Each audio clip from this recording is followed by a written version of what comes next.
تو اس لیے اس کو زمین پر بھیجنے کی، اس کو اللہ تعالیٰ نے زمین پر نہیں بھیجا. لیکن جب آدم ہے اس کے اندر خطا کی صلاحیت پیدا ہو گئی، خطا کی اہلیت پیدا ہو گئی، اور خطا کے لیے اس خطا کے تلافی کے لیے ہتھیار بھی اس کو مل گیا، تو اب بھیجا گیا اس کو، تو اہل خطا بن گیا، تو اب وہ دنیا میں پہنچا. اور اسی میں نے یہ بھی کہا تھا کہ ابلیس ہے میرے لیے ایک امتحان تو کیا، ابلیس ہے میرے لیے ایک امتحان تو کیا، ابلیس کے لیے بھی تو ایک ابتلا تھا میں، ابلیس کے لیے بھی تو ایک ابتلا تھا میں. اللہ میاں نے ابلیس کو بھی تو مجھ سے ہی آزمایا تھا کہ اس کو سجدہ کر، اور وہ اللہ میں نے اب اس کو میرے لیے ابتلا بنا دیا ہے کہ وہ بہکائے گا. لیکن بہکانے کا طریقہ سمجھا دیا تمہیں پہلے ہی سے. جب بہکائے، یہ زہر، یہ سانپ تمہیں ڈسے، تو اس فوراً یہ تریاق استعمال کر لو کہ ربنا ظلمنا انفسنا وان لم تغفر لنا وترحمنا لنکن من الخاسرین. یہ استغفار بڑی عظیم چیز ہے، عظیم چیز ہے. یہ اللہ تبارک و تعالیٰ کی خاص رحمت ہے جو بندوں کو عطا ہوئی. استغفار، اے اللہ معاف کر دے، یا اللہ معاف کر دے. یہ جملہ بڑا زبردست جملہ ہے. اس سے 70 سالہ گناہ ایک لمحے میں معاف ہو جاتے ہیں، ایک لمحے میں ختم. بس اس کے اوپر قلم پھیر دیا گیا، اب اس کا نام ہے اعمال میں بھی وجود نہیں.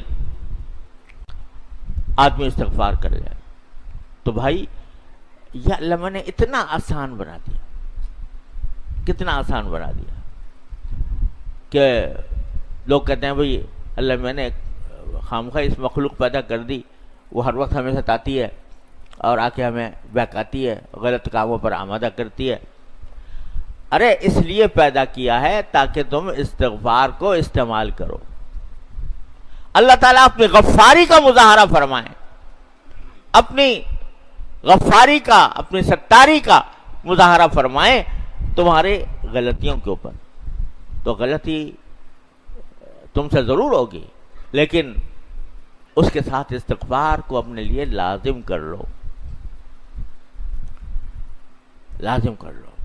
کوئی بھی غلطی ہو فوراً کہو استغفر اللہ ربی من کل ذنب واتوب الیہ. تو اللہ تبارک و تعالیٰ نے اتنا آسان نسخہ بتا رکھا ہے. نبی کریم سرورت عالم صلی اللہ علیہ وسلم فرماتے ہیں کہ میں سارے دن میں 70 مرتبہ استغفار کرتا ہوں. جو ذات گناہوں سے پاک، معصوم، غلطی سرزد ہو ہی نہیں سکتی، اگر ہو بھی تو سب کچھ معاف کرنے کا اعلان کر دیا اللہ تعالیٰ نے. غفر لک اللہ ما تقدم من ذنبک وما تاخر. لیکن فرماتے ہیں 70 مرتبہ استغفار کرتا ہوں. بھائی کہیں سے استغفار کر رہے ہیں؟ گناہ تو کوئی ہے نہیں. تو علماء کرام نے فرمایا کہ اصل میں نبی کریم سرورت عالم کی ذات والا صفات میں پہ ہم ترقی ہو رہی تھی. ہر لمحے ترقی کے ایک زینے پر چڑھ گئے، اور آگے پہنچے تو اس سے ایک اور زینہ آگے اور زینہ. تو جب اگلے زینے پر پہنچتے تو پچھلا جو مقام تھا یا پچھلا جو درجہ تھا وہ بھی آپ کو ایک گناہ نظر آتا تھا. ایسا نظر آتا تھا کہ یہ میری غلطی تھی کہ میں اس مقام پر تھا، مجھے تو اور آگے بڑھنا چاہیے. تو اس پر استغفار فرماتے. اب بھلا بتاؤ، سجدے میں پڑے ہوئے ہیں اور یہ فرما رہے ہیں کہ ادعو کا دعاء الخائف الضریر ودعاء من خضعت لك رقبته ورغم لك انفه وذل لك جسمه.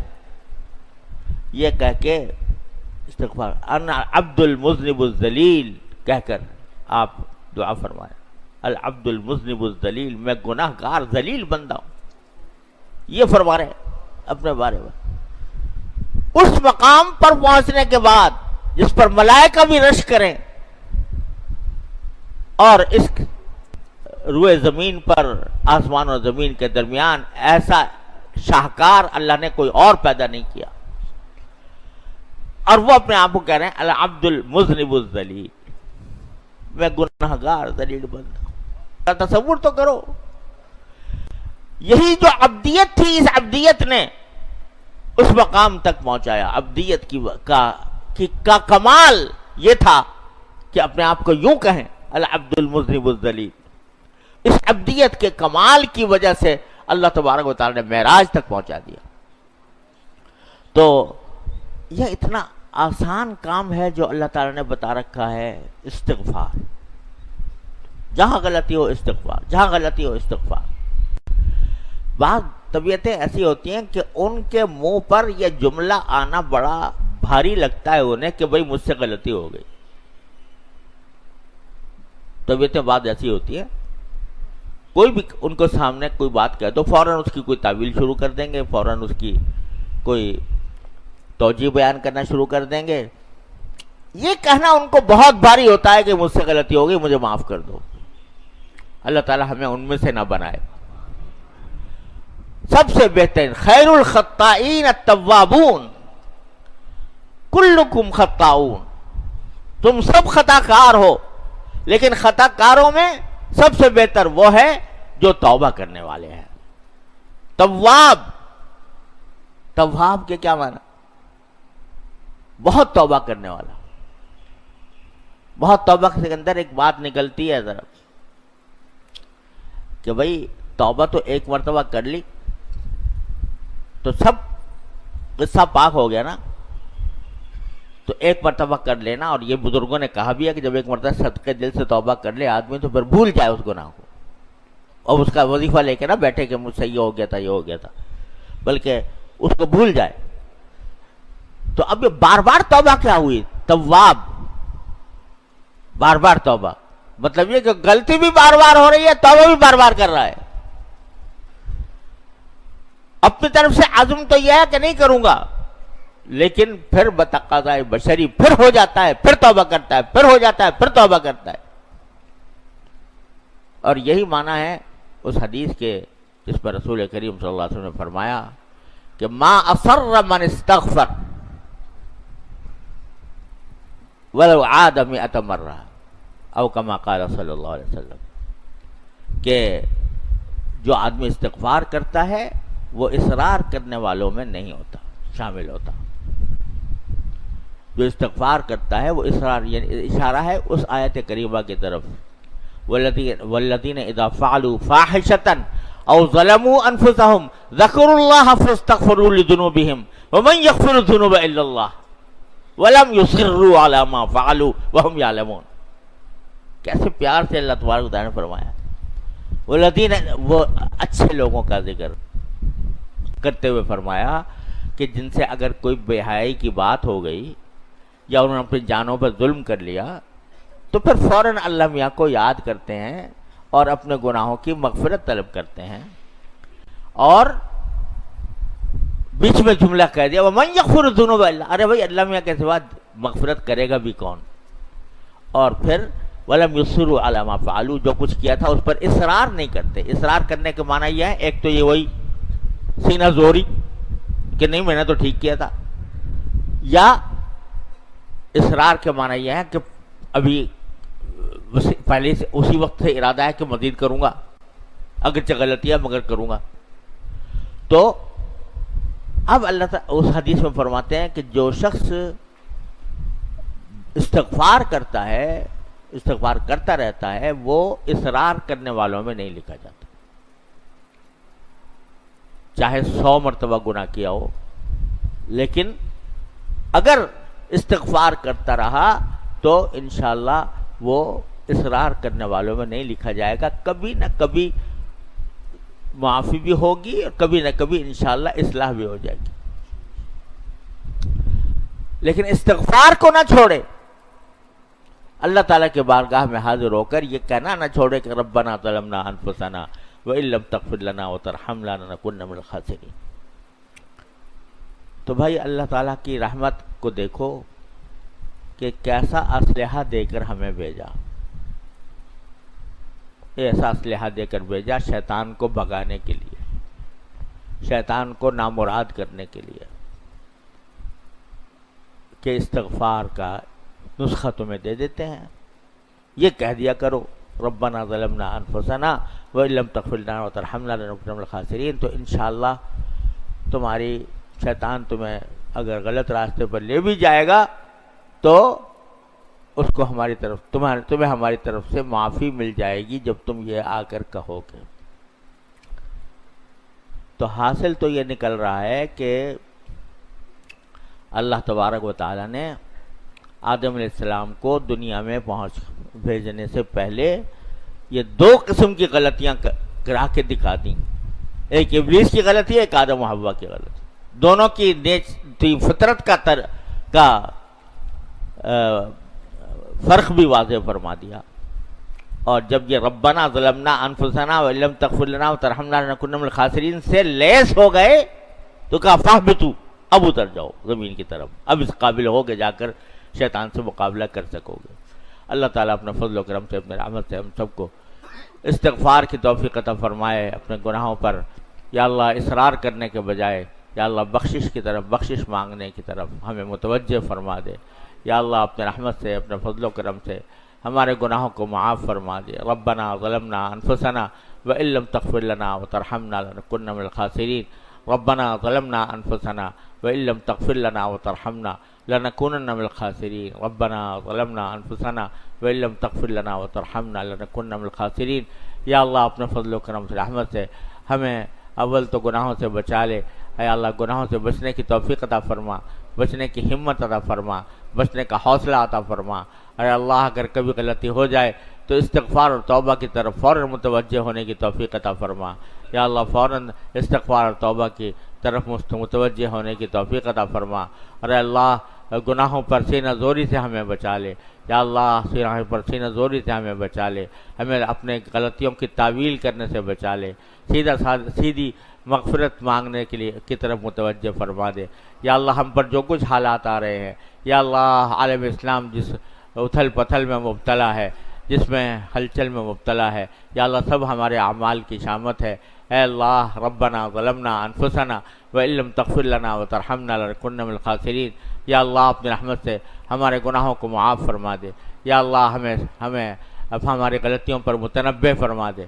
یا اللہ ہر طرح کے گناہوں سے ہماری حفاظت فرما، اور اللہ جو گناہ ہوئے ہیں ان کو اپنی رحمت سے معاف فرما دے۔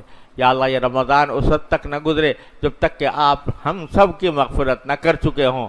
یا اللہ یہ رمضان گزرنے سے پہلے ہم سب کی مغفرت فرما دے، ہمارے گھر والوں کی مغفرت فرما دے، ہمارے متعلقین کی مغفرت فرما دے، ہمارے اعزاء اور احباب کی مغفرت فرما دے۔ یا اللہ ہم سب کو عتقائے رمضان میں شامل فرما۔ یا اللہ ہم سب کو عتقائے رمضان میں شامل فرما۔ یا اللہ ہم سب کو عتقائے رمضان میں شامل فرما لے۔ یا اللہ رمضان نہ گزرے جب تک کہ آپ ہمیں معاف نہ کر چکے ہوں، جب تک ہماری بخشش نہ فرما چکے ہوں، یا اللہ جب تک ہمیں جنت کا پروانہ نہ دے چکے ہوں۔ یا اللہ یا رحمان یا رحیم یا کریم اپنے فضل و کرم سے ہمارے استحقاق پر نظر نہ فرما۔ اے اللہ اپنے کرم پر نظر فرما، ہماری احتیاج پر نظر فرما۔ یا اللہ اپنی رحمت سے، اپنے فضل و کرم سے ہمارے استحقاق سے زیادہ عطا فرما دے۔ یا اللہ جتنے رمضان کے اندر آپ نے انوار و برکات رکھے ہیں اپنی رحمت سے وہ سب ہمیں عطا فرما، اور کسی سے بھی محروم نہ فرما۔ یا اللہ اپنے رحمت سے ہر طرح کے شر اور فتنے سے ہماری حفاظت فرما۔ وصلی اللہ تعالی علی خیر خلقہ سیدنا محمد وعلی آلہ واصحابہ اجمعین برحمتک یا ارحم الراحمین۔